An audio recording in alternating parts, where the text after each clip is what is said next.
Let's go, Falcons! Here's the latest update just for you.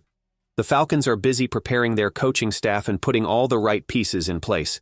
But before we dive into today's big story, take a moment to hit the like button and subscribe to the channel so you never miss an update on your Atlanta Falcons. Your support helps us bring you the latest news, inside stories, and expert insights about your favorite team. Now, let's talk about Jeff Ulbrich and the valuable lessons he's bringing back to Atlanta. Jeff Ulbrich's return to the Falcons. Jeff Ulbrich is back as the Falcons' new defensive coordinator, and he's ready to prove himself.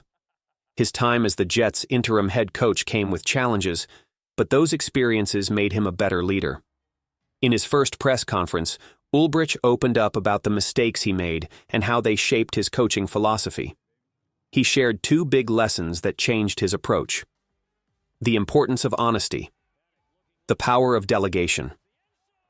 Lesson 1. Telling the truth. Ulbrich learned that honest conversations are key to success. In his 20-plus years as an assistant coach, he had always tried to protect the head coach from bad news. But when he became the head coach himself, he realized this was a mistake. Avoiding tough conversations only made problems worse. He admitted, the lack of truth was really damaging sometimes. Now, back in Atlanta, Ulbrich is bringing this lesson with him. He will be a trusted advisor to head coach Raheem Morris, making sure nothing gets overlooked and tough decisions are made with complete honesty. Lesson 2. Delegation. This was an even bigger challenge for Ulbrich. When Robert Saleh was fired as the Jets' head coach, Ulbrich tried to handle everything himself, both his job as defensive coordinator and the head coach's duties. Looking back, he admits that was a huge mistake. "I just took it all on myself," he said. He thought he was keeping the team stable, but in reality, it hurt their performance. After Saleh's departure, the Jets' defense struggled, giving up nearly 10 more points per game. Ulbrich now knows he should have trusted his staff and let someone else handle the defensive coordinator role. But now he's back with the Falcons, wiser and more prepared. So, why does he believe things will be different this time? Stay tuned as we break it all down. Ulbrich and Morris. Stronger than before. Back in Atlanta, Jeff Ulbrich emphasized how much he and Raheem Morris have grown since their last time with the Falcons in 2020. Over the past 4 years, Ulbrich learned valuable lessons from Robert Saleh, while Morris gained experience working with Sean McVay and the Los Angeles Rams. Looking back, Ulbrich admitted, "As much as I wish we had stayed the last 4 years, we needed that time away to grow." Now he believes those years apart helped them evolve as both coaches and leaders. A fresh approach to Atlanta's defense. Ulbrich is excited to work with Morris again and apply everything they've learned. His focus isn't just on game strategies, he's thinking bigger. He wants to build a strong defensive roster, improve communication within the organization, create a unified, high-energy defensive unit. He even described his football mindset as being in a completely different place compared to 2020. The Falcons are betting on this growth to transform their defense into a top-tier force. Overcoming the doubts. Some fans might be skeptical. After all, in 2020, the Falcons finished 4-7 under Morris and Ulbrich, losing their last 5 games. But Ulbrich sees even those struggles as valuable lessons. He's determined to prove he's a better coach now and help lead the Falcons to success. What do you think, Falcons fans? Do you believe Ulbrich's growth and experience will make a difference this time? Can he and Raheem Morris turn the Falcons' defense into one of the league's best? Drop your thoughts in the comments below. Now, let's talk about Michael Penix Jr., Kirk Cousins, and the unexpected dynamics coming up next.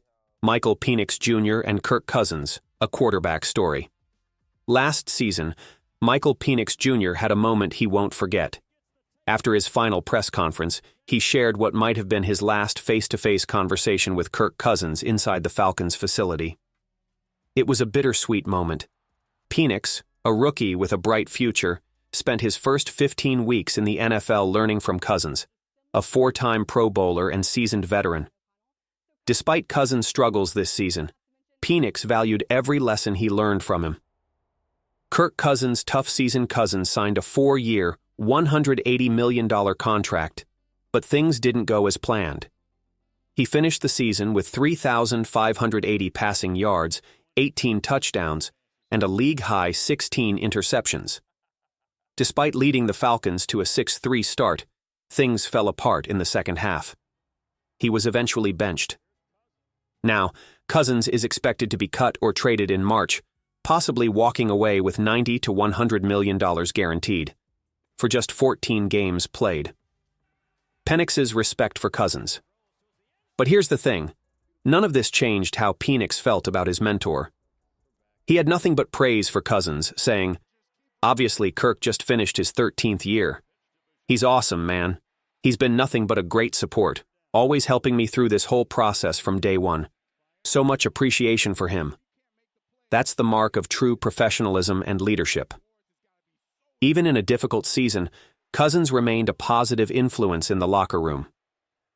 A bond beyond football. Penix and Cousins actually live in the same neighborhood in suburban Atlanta. They spent a lot of time together, and even after the season finale, Penix cherished their conversations. After the Falcons' 44-38 overtime loss to the Carolina Panthers, he said, "I just saw Kirk. I was talking to Kirk. I'm enjoying that now, and he's still here." For Penix, the 2024 season was a roller coaster, but through it all, he had a veteran leader by his side. Penix's rookie journey, a season of growth. Michael Penix Jr. His first NFL season was a roller coaster, but it was also a season of growth. He started as a backup quarterback, running the scout team and facing the starting defense in practice every day. On game days, he stood on the sidelines, watching, learning, and soaking up knowledge from Kirk Cousins and the rest of the team. All that preparation paid off when he finally got his chance to start in the last 3 games of the season. A strong finish for Penix, and what a finish it was. In his 3 starts, Penix completed 58 of 100 passes for 737 yards, 3 passing touchdowns, 3 interceptions, 1 rushing touchdown. His final game against Carolina was a true showcase of his potential. He threw for 312 yards and scored 3 total touchdowns in an exciting performance. Even though the Falcons lost, it was clear Atlanta had found their quarterback of the future. Penix reflects on his first year. Looking back, Penix described his rookie season as a rewarding experience. "It was fun," he said. "The whole time it was fun. I enjoyed it. Working with the scout team, doing my best to make the defense better so they could play well on Sundays. But man, it was special." His positive attitude and determination to improve are exactly what Falcons fans want to see from their young quarterback. What's next for Kirk Cousins? That's still uncertain. Head coach Raheem Morris and general manager Terry Fontenot have expressed confidence in Cousins as a potential backup next season. But will Cousins accept that role? That remains to be seen. Regardless of what happens, one thing is clear. His time in Atlanta, though short, left a lasting impact on Michael Penix Jr. What do you think, Falcons fans? Should Kirk Cousins stay as a mentor, or is it time to fully hand the reins to Michael Penix Jr.? Drop your thoughts in the comments below. And don't forget to like this video and subscribe for more exclusive Falcons content. Let's rise up and face the future together. Go Falcons!